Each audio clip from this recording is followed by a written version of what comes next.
Hey guys, how you doing today? So I got Nathan down here at the store today, and he got a really cool old Epiphone.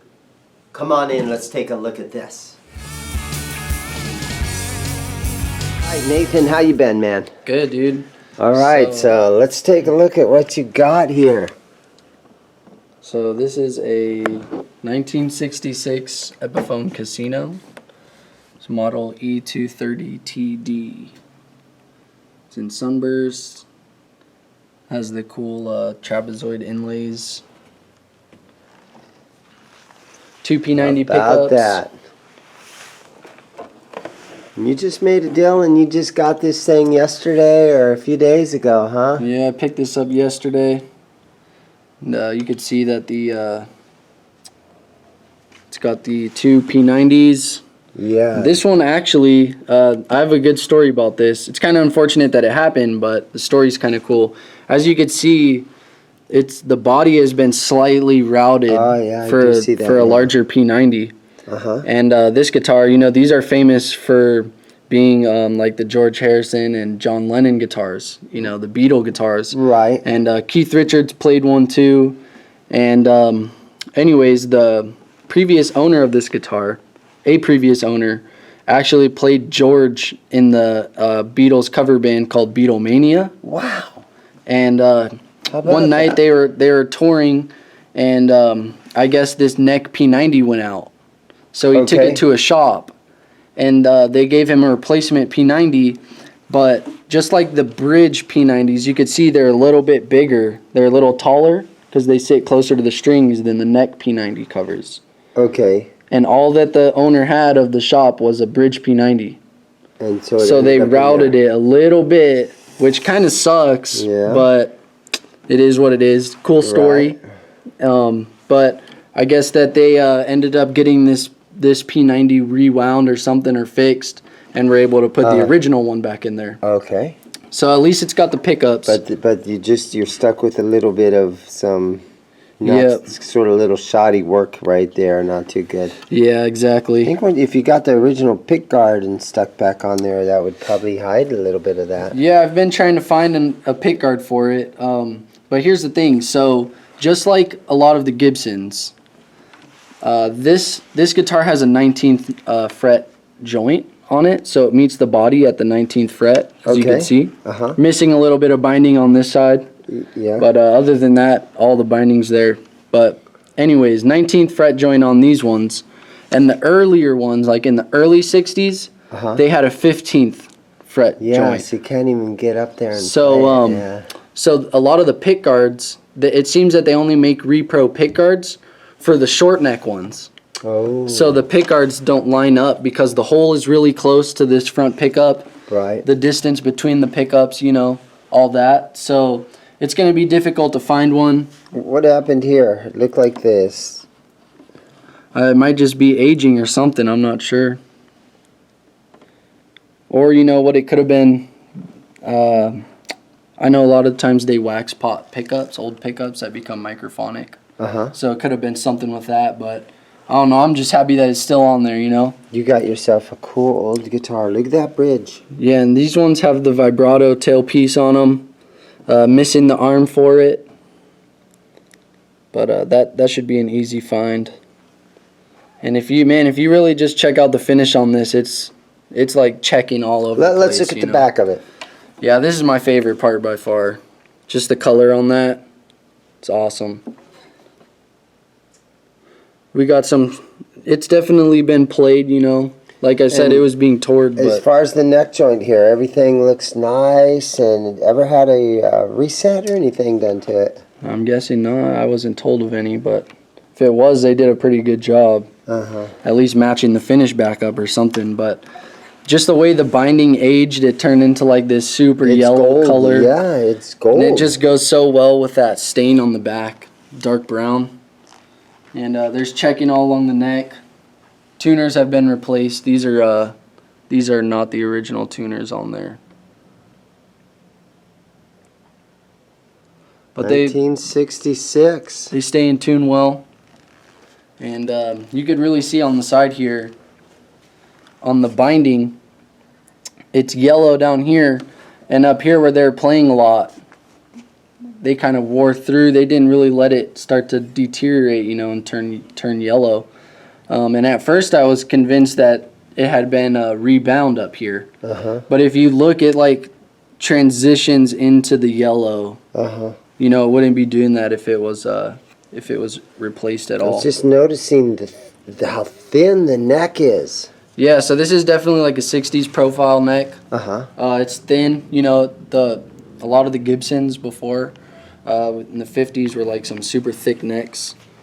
But this one has the thinner one. Built in Michigan, Kalamazoo. Yep. And it says it on the sticker on the inside there, Kalamazoo, Michigan. So these were actually being made at the same factory by the same people that all the Gibson guitars were being made at the same time. And so this is the Gibson equivalent of an ES330. Arguably the Epiphone ones are a little bit more desirable because the Beatles played them. Fully hollow, so they don't have the center block like the 335s would have, or the 345s, or, you know, those ones all have the center block in, and this one's completely hollow. And this one has the longer headstock on it too. So yeah. in the early 60s, like in 61 and 62, they had the shorter headstock, you know. I always thought it was kind of closer to like the shape of like a Gretsch headstock, but the later Epiphones, they really stretched them out. They're a bit longer. Really nice. What's the deal on the nut? Bone nut? I'm not sure. I think it's the original one. I wouldn't be surprised if it was bone, but Looks like it's aged nicely. yeah, you'll see chips in them and stuff, you know, but Well, you got yourself a nice piece there. If you can get the pickguard for it, that would be really neat. The pickguard's got that big Epiphone, the big Yeah, it has E the E emblem on on it, it. right? Yeah. yeah, and you could see the tailpiece had that at once, and that is long gone. And just your basic, these look like just your regular Like speed Gibson, knobs or something, Gibson right? speed Is that what they're knobs. called? Are those original, do you think? I've seen the original ones on there like that. Like I've seen the gold knobs on there before. One thing that I did notice is that the previous owner, the guy in the Beatles Mania band, Right? he switched the tone and the volumes for these ones. And normally, you know, the volume would be in the front and the tone would be in the back. He had those swapped, and I'm guessing that it's probably because he liked to do roll-offs with the tone more than he probably touched the volume. So he wanted a little closer on there. But yeah, I'm looking for a pick guard, but it has to be the long neck pick guard, you know. So Right. might be difficult to find one of those. But yeah, overall, man. Oh yeah, one thing I that can see you are a happy man holding that thing. Oh yeah, definitely. One thing that I did notice, if you want to take a look at this, I don't think it's ever been refretted except for this fret right here, the 11th fret. As you could see, it's not as wide as the other frets. So I'm pretty sure that one's been redone. And this is just like Gibson, where the binding rolls up the side of each fret? Yeah, it has the nibs. Okay. And yeah, you can see that one right there, the fret's not as wide. And if you really look at these frets, they're pretty flat on the top. You know, like most frets are like rounded up on the top, you know. And it doesn't really affect the playability at all. You know, it sounds still a killer guitar. Someday you could refret it if you need to, if you want to. Could. Yeah, So okay, well, let's plug that thing in. Let's listen to it. All right, so we're gonna play through this Casino. We're going through an old Gibson amp, and start on the neck pickup.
yeah, the neck is super warm.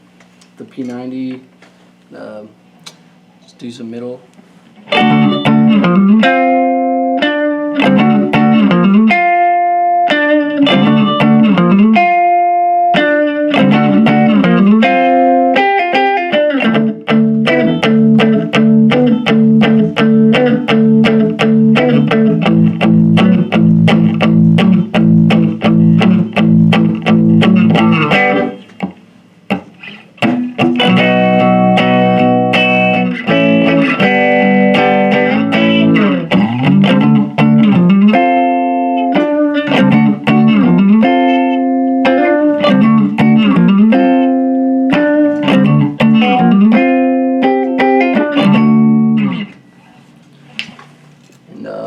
We'll do some picking stuff for the bridge pickup.